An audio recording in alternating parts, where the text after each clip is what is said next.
students, today's topic is multiplicative identity. There exists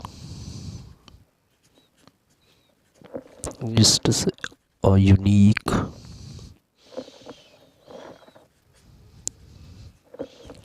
real number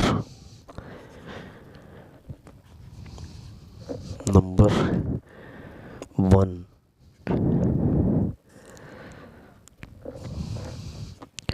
such that